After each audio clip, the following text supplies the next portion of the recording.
Warmly welcome to Exploring Miracles. I am Teresa Schmidtelev, reading from the lessons in the Course in Miracles and doing my best to reflect on the lessons as I go with the text. We have come to lesson number 167. There is one life, and that I share with God. There are not different kinds of life, for life is like the truth. It does not have degrees. It is the one condition in which all that God created share. Like all his thoughts, it has no opposite. There is no death, because what God created shares his life. There is no death, because an opposite to God does not exist. There is no death, because the Father and the Son are one. In this world, there appears to be a state that is life's opposite. You call it death. Yet we have learned that the idea of death takes many forms. It is the one idea which underlies all feelings that are not supremely happy. It is the alarm to which you give response of any kind that is not perfect joy. All sorrow, loss, anxiety, and suffering and pain, even a little slight awareness, a slight discomfort, or the merest frown, acknowledge death, and thus deny you live. I think that's important to know. Even a slight awareness, like discomfort, even that is the I'm in separation a bit. It might seem subtle, might seem everyday-ish, and that's the way it is, and so. But I don't think we are meant to snap out of it. No, but witness it. What's happening? Witness where you are. Witness where I am when I feel like that, and I assure you, not a day goes by that I don't live or feel anything of what was mentioned here. That's why I'm doing this. Paragraph 3. You think that death is of the body, yet it is but an idea, irrelevant to what is seen as physical. A thought is in the mind. It can then be applied as mind directs it, but its origin is where it must be changed, if change occurs. Ideas leave not their source. The emphasis this course has placed on that idea is due to its centrality in your attempts to change your mind about yourself.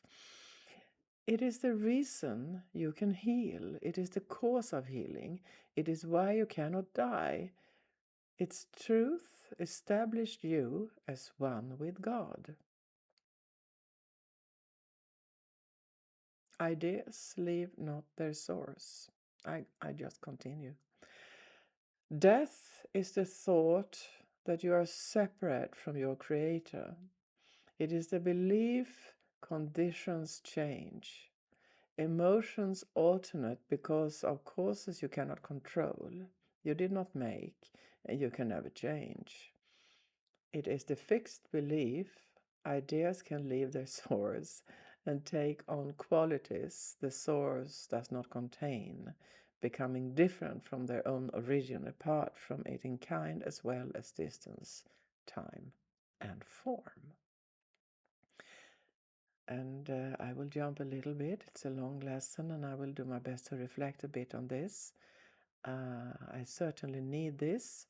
The lesson 163, there is no death, is it's in this lesson too, reminding us that the separation is always the fear of death, and then we actually believe in something that is not true because there is no death. We can't die. And we think it is so because the body degenerates and we become older, we can become ill, and we all know about loss. And to see that change, and it frightens us a lot. And it's unnecessary, the text says, that we should be that frightened because there is no death. Okay. Death cannot come from life. Death cannot come from life.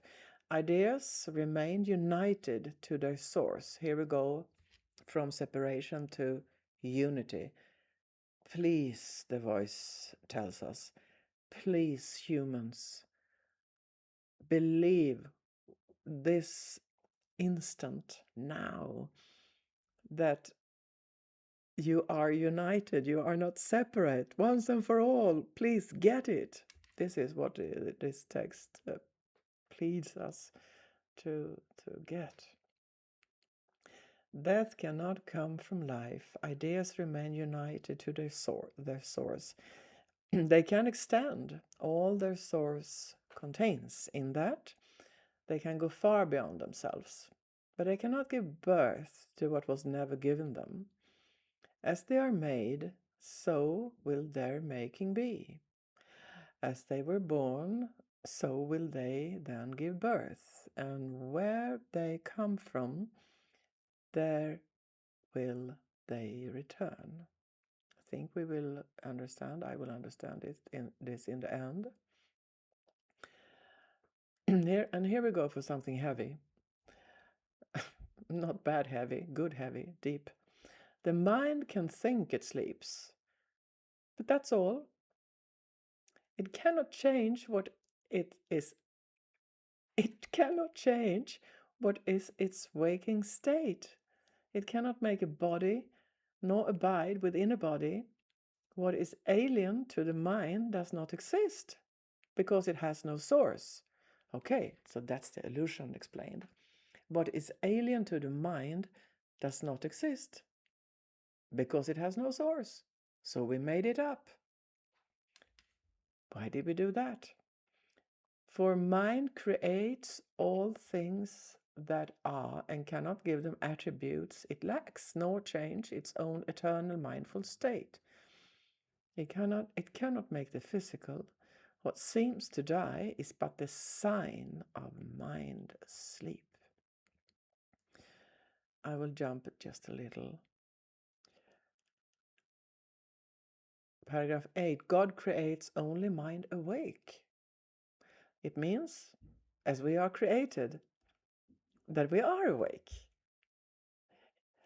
God creates only mind awake. He does not sleep. And we are one with God, so we are not asleep either. But we do need to wake up from the illusion. But when we are united with God, we are not separate and we are not in the illusion anymore. I think this is what the text is telling us. He does not sleep, and his creations cannot share what he gives not, nor make conditions which he does not share with them. The thought of death is not the opposite of thoughts of life. The thought of death is not the opposite of thoughts of life, okay? Forever unopposed by opposites of any kind, the thoughts of God remain forever changeless, with the power to extend forever changelessly, but yet within themselves, for they are everywhere. Just a short reflection, not a profound one at all, but a semantic one, actually. That's why I enjoy so much reading A Course in Miracles. Sometimes the text is so ancient, Shakespearean, poetic, beautiful, so old-fashioned in its depth and richness of words and analogies and metaphors. And sometimes it just goes into everyday life. And I think it's wonderful. It makes it so alive. And of course it's alive. It's the word of Jesus. What seems to be the opposite of life is merely sleeping. When the mind elects to be what it is not and to assume an alien power which it does not have, a foreign state it cannot enter, or a false condition not within its source, it merely seems to go to sleep for a while. It dreams of time, an interval in which what seems to happen never has occurred. The changes wrought are substanceless, and all events are nowhere. When the mind awakes, it but continues as it always was. Yeah, that it confirms what I thought I was reading before in this lesson. We are awake already, and then there is a kind of sleep, or some kind of coma, some kind of veil, some kind of fog that clouds our already awakened state that is there. So it's so clouded, so as a thick Scottish cloud, we can't even see our hand if we reach it out. That thick a fog.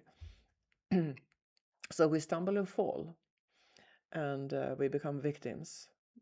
And therein is the confusion. We are awakened. It says here. So we don't have to wake up, wake up, wake up.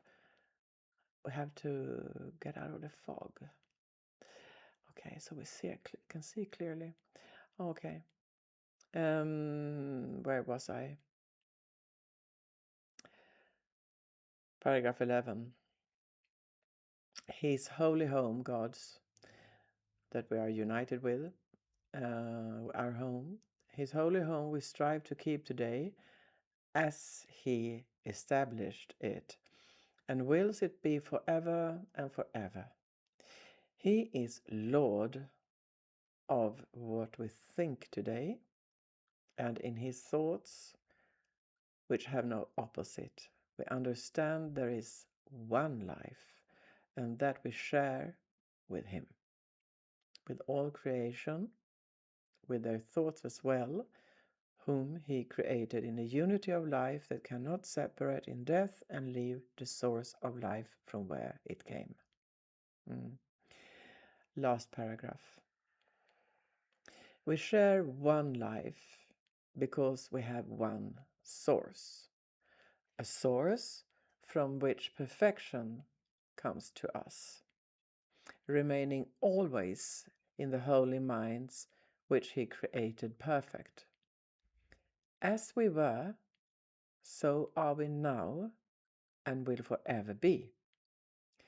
A sleeping mind must waken as it sees its own perfection mirroring the Lord of life so perfectly, it fades into what is reflected there. And now it is no more a mere reflection. It becomes the thing reflected, and the light which makes reflection possible. No vision now is needed, for the wakened mind is one that knows its source, its self, its holiness. End of lesson. What could I say anything? There is something so very profound in one of the last paragraphs. I will see if I can find what I was thinking when I was reading it. Let's see how we understand. Yeah, we understand there is one life which we share with God, with all creation, with their thoughts as well. Not his thoughts, not the thought, not God's thought. It says with their thoughts as well, whom he created in a unity of life that cannot separate in death, and leave the source of life from where it came. So this is one of the deepest metaphysical statements in the whole workbook, I think. And because the course now we're halfway in, it's describing and taking us into the awareness of total unity, total union. So there is no partial connection. As the lesson said in the beginning, truth is truth. It's it can't be a little truth or almost true. Either it's true or not. And that's the beginning of this. So unity. And it's no occasional connection. So unity is unity. God is God. Source is source. So it's a complete and continuous union. And we are not alone in this, because we share it with the whole creation. And this is what ACIM, A Course in Miracles, says. There is only one mind, and that mind is God's mind, and we are it. So this lesson also changes the meaning of fear, because the lesson becomes an invitation to loosen up our identification with the body and personality once and for all, and not to deny them, because we walk around with bodies, so we do that, and we take care of them like we take care of a car, because we want it to run. But the strongest idea in this lesson is that nothing can change. There is no death, because life is changeless. So the course teaches us that there is no death. There is eternal continuity. So what is real cannot be destroyed, and we are reminded here that we are awake. Under the fog, we were maybe knocked out for some reason.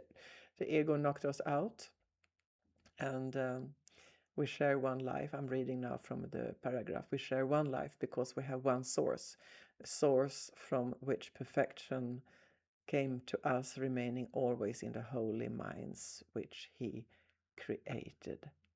Perfect. Thank you very much for stopping by. Thank you very much for participating. It's very important, and we are going deeper and deeper now into the second part soon of the workbook.